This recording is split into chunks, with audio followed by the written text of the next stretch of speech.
Hello guys, இன்றைக்கி நம்ம பார்க்க போகிற படத்தோட பேர் ஷட்டில். இந்த படத்தில் வந்துட்டு 2 கேர்ள்ஸுங்க வந்துட்டு மெக்சிகோவில் வந்துட்டு அமெரிக்காவுக்கு ரிட்டர்ன் வந்துட்டு இருப்பாங்க. அப்போ வந்துட்டு ஏர்போர்ட்டில் வந்துட்டு 2 பசங்களை பார்ப்பாங்க. அவங்க வந்துட்டு கடலை போட்டுட்டு இருப்பாங்க. அப்புறம் வந்துட்டு வேனுக்காக வெயிட் பண்ணிட்டுருப்பாங்க. அந்த டைமில் தான் இந்த அமரர் ஊர்தி மாதிரி ஒரு ஷட்டில்னு ஒரு வேன் வரும். அந்த வேன் பார்த்தோன்னா வெளியே மழை பெஞ்சிட்டு இருக்கும். இதுக்கப்புறம் வந்துட்டு டாக்ஸி கிடைக்காது அப்படின்னு சொல்லிட்டு அந்த வேனில் ஏறுவாங்க. அங்கே பார்த்தா அவன் வந்துட்டு லேடிஸை மட்டும் ஏற்றிப்பான். ஆல்ரெடி ஒரு சொட்டை வந்துட்டு அந்த வேன் உள்ளே உட்காந்துருப்பான். 2 லேடிஸ் மட்டும் ஏற்றுனா இவங்க கடலை போட்ட பசங்களும் உள்ளே வரம்பாங்க. அப்போ வந்துட்டு இல்லை நாட் அலவுடு அப்படின்னு சொன்னோன்னே இந்த பொண்ணுங்க வந்து சஜஸ்ட் பண்ணோம், இல்லை அவங்க நமக்கு தெரிஞ்ச பசங்க தான், உள்ளே விடுங்க அப்படின்னு சொன்னால் அந்த பசங்களையும் உள்ளே ஏற்றிப்பான். ஏற்றிட்டு அப்படி வரும்போது வந்து பாதி தூரம் வரும்போது வந்துட்டு இந்த வேனை வந்துட்டு நிறுத்திட்டு இல்லை பஞ்சர் ஆகிடுச்சு, கொஞ்சம் இறங்கி பார்க்கணுன்னு சொன்னோன்னே எல்லோரும் இறங்கி பார்ப்பாங்க. அப்போ வந்துட்டு அந்த ஹீரோ மாதிரி ஒரு பையன் இருப்பான், உயரமாக ஒருத்தன். அவன் வந்துட்டு இந்த வீலை சேஞ்ச் பண்ணுறதுக்கு ஹெல்ப் பண்ணிட்டு இருப்பான். அப்போ வந்து கடலை போடுற மாதிரி பேசிட்டு இருப்பான் ஹீரோயின்ட்ட. அப்போ வந்துட்டு வீலை ஃபிக்ஸ் பண்ணணும், நட்டு போடணும் அப்படின்னு சொன்னோன்னா ஒரு ஜாக்கி மாதிரி வச்சு அந்த வண்டியை வந்து வேனை வந்து தூக்கி வச்சுருப்பாங்க. அதில் லைட்டாக ஒரு ப்ரெஸ் பண்ணி விட்டால் மறுபடியும் வண்டி பத்துன்னு கீழே விழும். இதை தூக்கி ஒரு பக்கம் வச்சுட்டு அவன் பார்த்துட்டே இருப்பான். கடலை போட்டு அந்த நட்டு போடணுன்னு சொல்லிட்டு வீலை ஃபிக்ஸ் பண்ணிட்டு கையை வச்சுருப்பான். வேணும்னே அந்த வில்லை வந்துட்டு அதை தட்டி விட்டோன்னா அந்த அந்த வேனோட ஃபுல் வெயிட் வந்துட்டு இவன் ஃபிங்கர்ஸ் மேலே விழுந்துடும். ஸோ இவனோட விரலெல்லாம் துண்டு துண்டாக உடஞ்சி அங்கேயே விழுந்துடும். அப்புறம் அவன் கையில் வந்துட்டு துணியை சுற்றிட்டு ஹீரோயின் வந்துட்டு உள்ளே அந்த வேன் உள்ள தூக்கி போட்டு எல்லோரும் வந்துட்டு ஹாஸ்பிட்டலுக்கு கூப்பிட்டு போங்க அப்படின்னு போயிட்டுருப்பாங்க. பார்த்தா அந்த ட்ரக் டிரைவர், அதாவது அந்த வேன் டிரைவர் வந்துட்டு கண்டுக்கவே மாட்டான். அவன் ஒரு ரூட்டில் போயிட்டுருப்பான். இதனால் கடுப்பானவங்க உள்ளே வந்துட்டு ஒரு ஃபயர் எக்ஸிக்யூஷன் மாதிரி இருக்கும். அதாவது எமர்ஜென்சி டைமில் இதை வந்துட்டு நெருப்பை கொளுத்தி போட்டால் வெளியே உள்ளவங்க வந்துட்டு இவங்க வந்து ஏதோ ஆபத்தில் இருக்காங்கங்கிறது காட்டுறது. அது தெரிஞ்சுட்டு யாராவது ஹெல்ப் பண்ணுவாங்கன்னு சொல்லிட்டு இவங்க இப்படி பண்ணுவாங்க. சைக்கோ டிரைவர் என்ன பண்ணுவாங்கன்னா இந்த டைமில் வந்துட்டு அந்த பொண்ணுங்களை அடிக்காமல் கூட அந்த பசங்களை போட்டு அடிப்பான். ஆல்ரெடி ஒருத்தனுக்கு விரலெல்லாம் கட் ஆகிடுச்சு. இன்னொருத்தனை போட்டு சாத்தினோன்னே இனிமேல் எந்த திங்ஸும் வச்சுருந்தாலும் இதில் போடுங்கன்னு ஒரு டப்பா கொடுத்து, ஒரு பிளாஸ்டிக் டப்பாமல் அதில் வந்துட்டு அவங்களோட கேஜெட்ஸ் எது இருந்தாலும் உள்ளே போடுங்க அப்படி சொல்லி வாங்கிடுவான். ஃபோனு அது இதுன்னு வாங்கி ஓரமாக வச்சுட்டு அப்படியே வந்துட்டு வண்டி ஓடிட்டே போயிட்டுருப்பான். சடனாக வந்துட்டு அதில் அந்த 2 பொண்ணில் ஒரு பொண்ணு வந்துட்டு நான் ரெஸ்ட் ரூம் போகணும் அப்படின்னோடனே சரி போயிட்டு வான்னு இவளை வந்து இறக்கி விட்டா அவள் போயிட்டு அங்கே இருந்துட்டு பேப்பர்ஸ் எல்லாம் கொளுத்தி போட்டு அது ஒரு ஏடிஎம் மாதிரி இருக்கும். அங்கே போயிட்டு அந்த ரூமை போட்டு வரமாட்டான்பான். இவன் என்ன பண்ணுவான், நீ வெளியே வரலாம், நீ இங்கே இருந்து சாவுன்னு சொல்லிட்டு அந்த ரூமை கதவை பிடிச்ச மாதிரியே அழுத்திட்டு இருப்பான். இதே டைமில் ஹீரோயின் எஸ்கேப் ஆக ட்ரை பண்ணுவான்.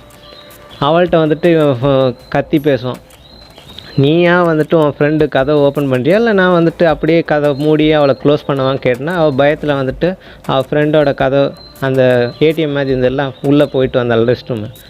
அதுக்கிட்ட வந்துட்டு ஹெல்ப்பு கேட்டோன்னே ஹீரோயினும் வந்துட்டாங்கிறதானே அவன் வந்துட்டு சரி பொழைச்சிப்போ அப்படின்னு சொல்லிட்டு அந்த கதவை ரிலீஸ் பண்ணுவான். அவளும் அந்த புகையில் வந்துட்டு வெளியே வருவான். இந்த கேர்ள்ஸ் எல்லாம் ஃப்ரீயாக விட்டதால் தானே இப்படியெல்லாம் பண்ணுறாங்கன்னு சொல்லிட்டு ஷாப்பிங் மாலில் போயிட்டு இந்த பிளாஸ்டிக் கையில் கட்டுறது இதெல்லாம் வாங்கிட்டு வாங்க சொல்லி ஹீரோயினை அனுப்பி விடுவான் அந்த சைக்கோ டிரைவர். உள்ளே விட்டோன்னே அவள் போயிட்டு உள்ளே போயிட்டு அங்கே இருக்கிற பில் போடுறவள்கிட்ட வந்து ஹெல்ப் கேட்கணும்னு சொல்லிட்டு இந்த கேஷோடு சேர்த்து ஒரு பேப்பரை எழுதி வச்சுருப்பாள். இமீடியட்டாக போலீஸ்க்கு கால் பண்ணுங்கள் அப்படிங்கிற மாதிரி. வேணா உங்களோட சிசிடிவி கேமரா பாருங்கள் அப்படின்னு சொல்லிட்டு போயிருப்பாள். இவளுக்கு சைகை பாஷை தெரியும். அதில் வந்துட்டு கேமரா பார்த்து இவள் கை கசிச்சிருப்பாள். ஹீரோயின் ஷாப்பிங் மால் போன கேப்பில் வந்துட்டு இங்கே அந்த சொட்டையை ஒருத்தன் வண்டியில் இருப்பான்ல அவனையும் வந்துட்டு கூட இன்னொரு பையன் அவனையும் வந்து வெளியே நாய்ச்சாங்கிலி மேலே போட்டு இங்கேருந்து எங்கேயும் வெளியே போகக்கூடாது அப்படின்னு சொல்லியிருப்பான். அதுக்குள்ளே அந்த பையன் வந்துட்டு ஹீரோ பக்கத்தில் அந்த பையன் வந்துட்டு அவன் தெரிச்சு ஓடுவான்.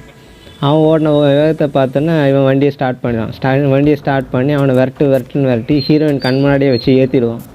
அதுக்கப்புறம் ஹீரோயின் ஷாப்பிங் மாலில் வந்துட்டு வந்ததுக்கப்புறமா மற்ற அந்த 2 பொண்ணுங்க அந்த சொட்டை இவங்க உள்ளே வந்துட்டு அந்த கை விரல் கட்டான பையன் இவங்க தான் இருப்பாங்க.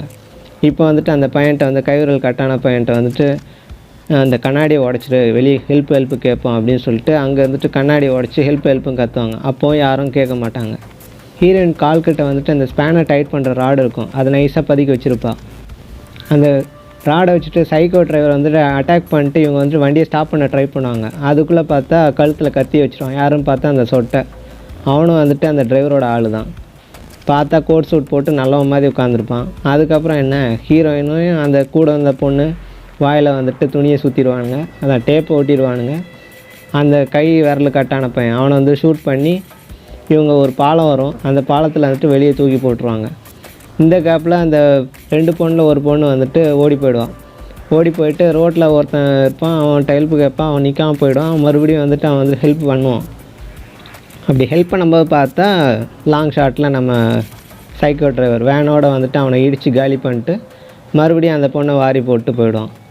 இதுலேருந்தே தெரியுது நமக்கு இவ்வளோ பண்ணாலும் அந்த பொண்ணுங்களை எதுவுமே பண்ண மாட்டேங்கிறானேன்னு பார்த்தா அது நமக்கு அப்போ தான் தெரியுது கிளைமேக்ஸில் எதுக்காக இப்படியெல்லாம் பண்ணிகிட்ருக்கான்னு. இவன் வந்து பொண்ணுங்களை விற்கிற மாமா மாதிரி.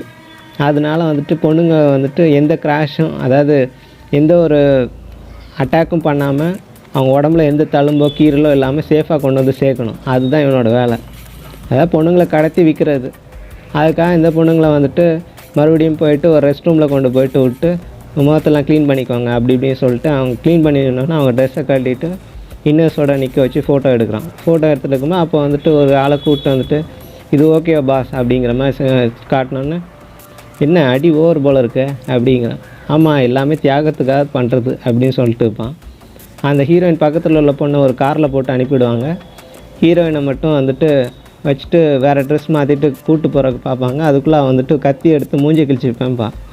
இவன் ஒன்று கையில் கன்னை வச்சுருப்பான். கீழே போடுன்னு கத்தினோன்னே அவன் கன்னை கீழே போட்டு அந்த கன்னை ஹீரோயின் எடுத்துகிட்டு இவனை மிரட்டிட்டு இங்கேருந்து எஸ்கேப் ஆக ட்ரை பண்ணுவான். அந்த ஷட்டில் வேனை எடுப்பான். அதுக்குள்ளே சைக்கோ டிரைவர் அவளை வெளியே இழுத்து போட்டு ஒரு கூண்டு மாதிரி இருக்கும், மரக்கட்டை கூண்டு மாதிரி, அது உள்ளே அடைச்சிடுவான். அந்த கூண்டில் வந்துட்டு ஆல்ரெடி நியூஸ் பேப்பரு அப்புறமா டின்னர்ஸு எல்லாமே இருக்கும், பெயிண்ட் ரிலேட்டடான ஐட்டம்லாம் இருக்கும். அதெல்லாம் எடுத்து பார்த்தா அதில் ஒரு ஃபோட்டோ இருக்கும். அதாவது இதே மாதிரி இவளை மாதிரி வந்த பொண்ணுங்களை நியூடாக எடுத்த ஃபோட்டோ இருக்கும். அப்புறம் நமக்கு வெளியே வந்து காட்டும்போது பார்த்தா இது வந்து ஒரு கண்டெய்னரில் ஏற்றி ஷிப்பில் ட்ராவல் ஆகி. இந்த படம் ஒரு ட்ரூ இன்சிடெண்ட்டை பேஸ் பண்ணி எடுத்திருக்காங்க. ஸோ கேர்ள்ஸு கேர்ஃபுல்லாக பாருங்கள்.